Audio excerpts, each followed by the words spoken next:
Hello बच्चों। कई सारे बच्चों ने ये रिक्वेस्ट की है कि सर अब इम्पोर्टेंट क्वेश्चंस कराइए। ठीक है, तो इसी क्रम में आज हम चैप्टर ले रहे हैं framing the constitution the beginning of a new era. आइए इसका सबसे पहला क्वेश्चन देखते हैं जो इम्पोर्टेंट हो सकता है।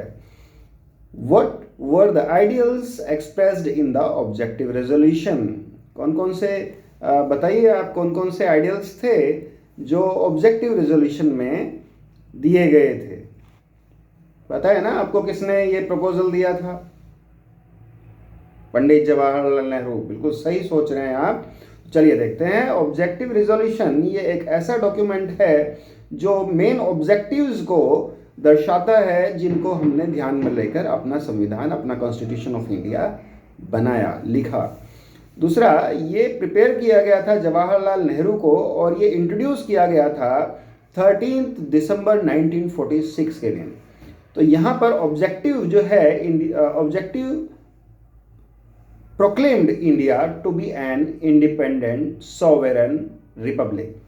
ये हमें एक इंडिपेंडेंट सॉवेरन रिपब्लिक घोषित करता है कि हम इंडिपेंडेंट होंगे, किसी का हम पर कोई कंट्रोल नहीं होगा, हम सोवरेन होंगे, हमारी पूरी पावर जो है हमारे सिटीजन्स के ही हाथ में रहेगी और या उनके चुने हुए रिप्रेजेंटेटिव्स जो है वो सारी शक्ति का प्रयोग करेंगे।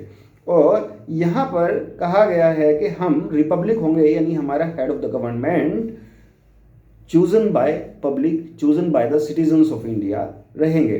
तो अल्टीमेट पावर जो है वो इंडियन पीपल के अंदर रहेगी और सोशल, पॉलिटिकल, इकोनॉमिक, डेमोक्रेसी हम गारंटी करते हैं अपने सारे सिटीजन्स के लिए, अपने सभी लोगों के लिए। यहाँ पर इसमें इस तरह से ये हमारा आंसर कंप्लीट हो जाता है यदि ये 2 नंबर में ये प्रश्न आता है तो, या 3 नंबर तक। इसके अलावा बाकी आप रिलेवेंट पॉइंट्स जो भी आपको लगता है वो आप लिख सकते हैं।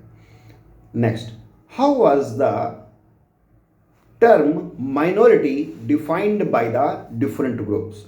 तो डिफरेंट ग्रुप्स ने माइनॉरिटी को कैसे यहाँ पर प्रस्तुत किया, चलिए अब हम उसे देखते हैं। माइनॉरिटी टर्म को जयपाल सिंह जी ने कहा कि ट्राइबल्स जो हैं, जो कि न्यूमेरिकल माइनॉरिटी हैं, बहुत कम संख्या में हैं, उनको माइनॉरिटी स्टेटस दिया जाना चाहिए क्योंकि उनका थाउजेंड्स ऑफ ईयर्स से वो एक्सप्लॉयटेशन भी झेल रहे हैं और उनको ऑप्रेस्ड भी रखा गया है समाज के द्वारा, वो समाज में पिछड़ गए हैं कहीं ना कहीं। तो दूसरा, एक एनजी रंगा जी ने एक ओपिनियन दिया।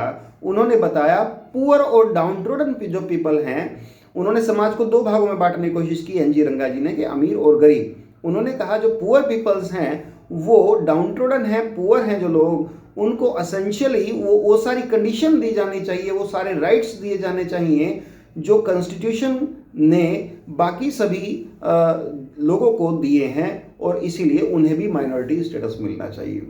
यहाँ पर जो इंट्रिंसिक माइनॉरिटीज हैं, who ask the freedom of speech in their mother tongue and redistribution of province on a linguistic basis। कई लोगों ने ये मांग की कि भाषाई आधार पर जो लोग माइनॉरिटी में हैं, जो अल्पसंख्यक हैं किसी जगह पर, उन्हें माइनॉरिटी घोषित किया जाना चाहिए।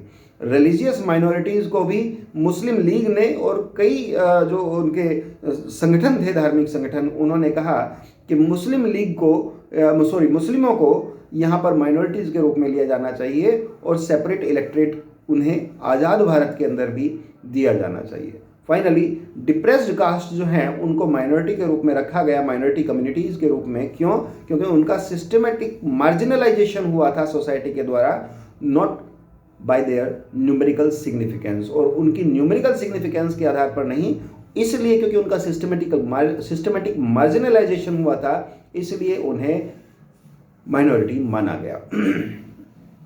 देखिए अब नेक्स्ट जो क्वेश्चन बनता है वह क्वेश्चन है कि what connection did some of the members of the Constituent Assembly make between the political situation of the time and the need for the strong center। अब यहाँ पर वो बोल रहे हैं कि स्ट्रॉन्ग सेंटर की जो मांग थी उसके पीछे क्या वजह थी। देखिए, बिफोर पार्टीशन जो कांग्रेस एग्री करती थी कि यहाँ पर कंसिडरेबल ऑटोनॉमी प्रोविंसेस को दी जानी चाहिए। क्यों? क्योंकि प्रोविंसेस जो हैं वहाँ पर कुछ प्रोविंसेस में आज़ादी से ठीक पहले जिस समय कॉन्स्टिट्यूएंट असेंबली बनी थी उस समय कुछ ही सीट्स पर मुस्लिम लीग चुनकर आई थी, बाकी पर कांग्रेस चुनकर आई थी। तो इस परिप्रेक्ष्य में यहाँ पर ये माना जा रहा था कि मुस्लिम लीग को पावर थोड़ी सी दी जानी चाहिए और सेंटर जो है वो बहुत ज़्यादा इंटरफेयर ना करे, उसके पक्ष में मांग थी। तो यहाँ पर प्रोविंसेस को उस समय ज़्यादा पावर दी जाने की बात की जा रही थी बिफोर द पार्टीशन। लेकिन जब पार्टीशन हो ही गया तो उसके बाद जो असेंबली के मेंबर्स हैं उन्होंने पॉलिटिकल प्रेशर बनाया कि डिसेंट्रलाइजेशन स्ट्रक्चर जो है वो अब कभी भी आवश्यक नहीं है। डिसेंट्रलाइज स्ट्रक्चर यानी रीजनल ज़्यादा ऑटोनॉमी दिए जाने की अब आवश्यकता नहीं है, क्योंकि उन्होंने वो स्थिति भी देखी थी जो कम्युनल फ्रेंजी उस समय हुई थी, जो कम्युनल राइट्स हुए थे जिनकी वजह से हमारे देश को बहुत नुकसान भी हुआ था। वो सारा कुछ देखा गया था उस समय में। तो अब एक स्ट्रॉन्ग सेंटर की आवश्यकता थी जो इस तरह के वायलेंस और रेयॉट्स यदि आगे भविष्य में कभी होते हैं और यदि अपने देश को हमें पार्टीशन से बचाना है तो स्ट्रॉन्ग सेंटर आगे बनाया जाना आवश्यक है। तो यहाँ पर बालाकृष्ण शर्मा जी ने कहा, जो यूनाइटेड ईस्ट प्रोविंस से आते थे, उन्हें ये महसूस हुआ कि only a strong centre could plan for the welfare of country. वो अपने देश के वेलफेयर के लिए स्ट्रॉन्ग पॉलिसीज बना सकता है यदि सेंटर स्ट्रॉन्ग होगा। तो वो इकोनॉमिक रिसोर्सेज जो हैं वो पूरी देश के इकोनॉमिक रिसोर्सेज को मोबिलाइज कर सकता है यदि स्ट्रॉन्ग सेंटर होगा तो। और यहाँ पर इफेक्टिव एडमिनिस्ट्रेशन यदि हमें बनानी है, यूनिफॉर्मिटी लानी होगी और यहाँ पर अपने देश को यदि फॉरेन एग्रेशन से बचाना है तो भी हमें अपने सेंटर को स्ट्रॉन्ग रखना होगा। एक यूनिटरी सिस्टम जो है वो ऑलरेडी इन प्लेस था, वो ऑलरेडी वहाँ पर काम कर रहा था। क्यों? क्योंकि हमारी जो ब्रिटिश गवर्नमेंट है उसने पार्टीशन से पहले वहाँ पर सेंट्रलाइजेशन को ही इंट्रोड्यूस किया था और सेंट्रलाइज सिस्टम ऑलरेडी वहाँ पर इन प्लेस था। तो हमारे लिए उस सिस्टम में अपने आप को ढाल पाना बेहद आसान और बेहद एक सामान्य सहज प्रक्रिया होती। तो इसीलिए ये सारी फैक्ट्स जो हैं हमें ले जाते हैं इस तरफ कि उस परिस्थिति में एक स्ट्रॉन्ग सेंटर होना एक टाइमली नीड थी।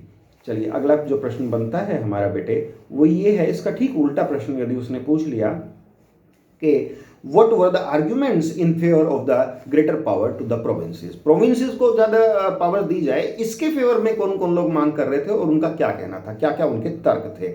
चलिए देखते हैं।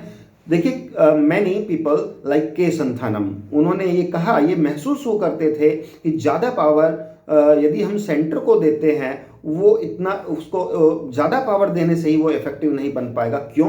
क्योंकि यदि हम बहुत ज़्यादा पावर सेंटर को दे देते हैं तो सेंटर ओवरबर्डन्ड हो जाएगा और वे सारी नॉनसेंस एक्टिविटीज़ करने के लिए वो बाध्य होगा जो एक्चुअली स्टेट लेवल पर डिसीजन लिए जा सकते थे, एक्चुअली वो पॉलिसीज स्टेट बना सकता था, एक्चुअली वो सारे काम स्टेट कर सकता था, वो कार्य करने का बर्डन अब सेंटर के ऊपर आ जाएगा। तो ये उसके एक्चुअल फंक्शनिंग है ही नहीं। तो इस तरह से कुछ पावर्स यदि हम स्टेट्स को दे दें तो सेंटर ज़्यादा मजबूत होगा, ज़्यादा एक्टिवली काम कर पाएगा। इस तरह की बातें उन्होंने की। मोरओवर जो proposed financial allocation of power की बात की जा रही थी वो इम्पोवरिश करेगा प्रोविंसेस को, और since most taxes were to be given to the centre, चूंकि ज़्यादातर जो उस परिप्रेक्ष्य में ज़्यादातर टैक्स सेंटर को दिए जा रहे थे, तो चूंकि राज्य पहले ही बहुत गरीब हैं तो वो और इम्पोवरिश हो जाएंगे और गरीब हो जाएंगे। तो इस तरह से ये मांग की जा रही थी कि ज़्यादा टैक्स जो है, ज़्यादा से ज़्यादा टैक्स वसूल करने का अधिकार सेंटर को नहीं, केंद्र को नहीं, हमें देना है प्रोविंसेस को। इस तरह की बात के संथानम और दूसरे उसी तरह के लोग कर रहे थे। तो many members fought hard for fewer items to be put in the constituent and the union list। तो concurrent and the union list। तो यहाँ पर इस तरह की बात हो रही थी कि ज़्यादातर आइटम्स को आप concurrent लिस्ट में रखिए और यूनियन लिस्ट में रखिए। तो यहाँ पर a member from Orissa also feared that the center would buckle and break as the power had been excessively centralized under the constitution। तो चूंकि हमने बहुत ज़्यादा सेंट्रलाइज्ड पावर को कर दिया है तो सेंटर टूट जाएगा, क्योंकि जो हमारी प्रोविंसेस हैं कल को वो झगड़ा करेंगी, उनके बीच में यहाँ पर आंदोलन होंगे और वो एक तरह से उनके लिए अन्यायकारी व्यवस्था लागू की जा रही है, ऐसा उन्होंने दिखाने का प्रयास किया। और उन्होंने कहा कि इन द लॉन्ग रन यदि हम बहुत ज़्यादा पावर सेंटर को दे देते हैं तो प्रोविंसेस के अंदर एक उससे अलाइनमेंट के साथ काम करना संभव नहीं होगा और उनके मन में एलियनेशन यानी अलगाव की भावना वहाँ पर जन्म ले लेगी। लेकिन इस तरह का कुछ भी व्यवस्था वहाँ नहीं हुई है। आज तक हम देखते आ रहे हैं, पिछले 70 सालों के अंदर हमने देखा कि इनमें से कोई भी बात यहाँ सत्य साबित नहीं हुई। इनफैक्ट जो स्ट्रॉन्ग सेंटर का बनना वह हमारे देश के लिए मजबूत देश को करने वाला साबित हुआ है। और ज़्यादा पावर सेंट्रलाइजेशन ज़्यादा होने से क्या हुआ है कि हमारा देश डिफरेंट जो इंटरनेशनल सिनेरियो में आज हम देख पा रहे हैं कि हम बहुत शक्ति के साथ, मजबूती के साथ खड़े हुए हैं और हमारे पड़ोसियों के बीच भी हम ये महसूस करते हैं कि हमारा देश एग्रेसिवली अपनी पॉलिसीज़ को जो लागू करा पाने में सक्षम बना है। चलिए एक आध कोई क्वेश्चन और देख लेते हैं जो हमारे लिए इम्पोर्टेंट हो सकता है।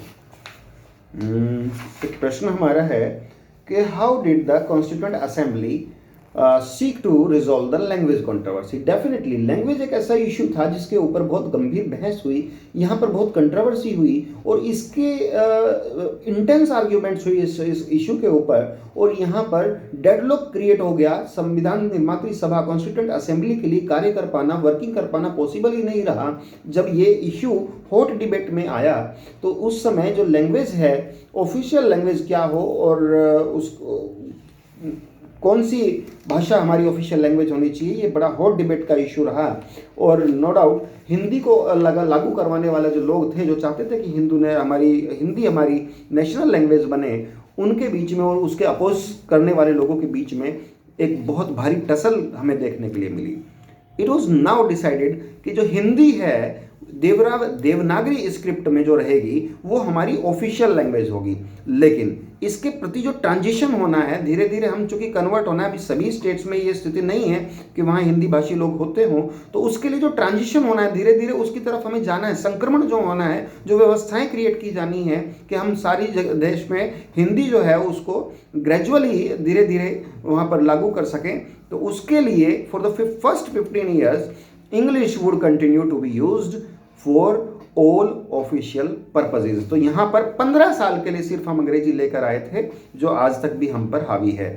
Each province was to be allowed to choose one of the regional languages for the official work within the province. Provinces के अंदर ऑफिशियल वर्क करने के लिए एक रीजनल लैंग्वेज को आप चूज कर सकते हैं, बाकी आप अपना ऑफिशियल वर्क इंग्लिश में कर सकते हैं। और हिंदी की तरफ हम ग्रेजुअली धीरे धीरे वहाँ पर एक जो है ट्रांजिशन लेकर आएंगे।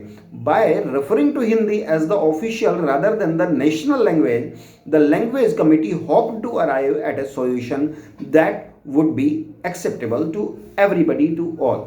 मीन्स कि यहाँ पर हिंदी को उन्होंने कहीं भी ये नहीं कहा कि ये हमारी नेशनल लैंग्वेज होगी, उन्होंने कहा हिंदी ऑफिशियल लैंग्वेज होगी। तो इस तरह से जो लैंग्वेज कमेटी है वो होप कर रही थी कि आने वाले समय में धीरे धीरे ट्रांजिशन ऑटोमेटिकली हो जाएगा और ये झगड़ा स्वतः समाप्त हो जाएगा। इस तरह से ये वे इम्पोर्टेंट क्वेश्चंस थे जो मैं समझता हूँ आपको जानकारी होनी चाहिए। इसके बारे में हम दूसरे कुछ क्वेश्चंस भी आने वाले समय में लेकर आएंगे।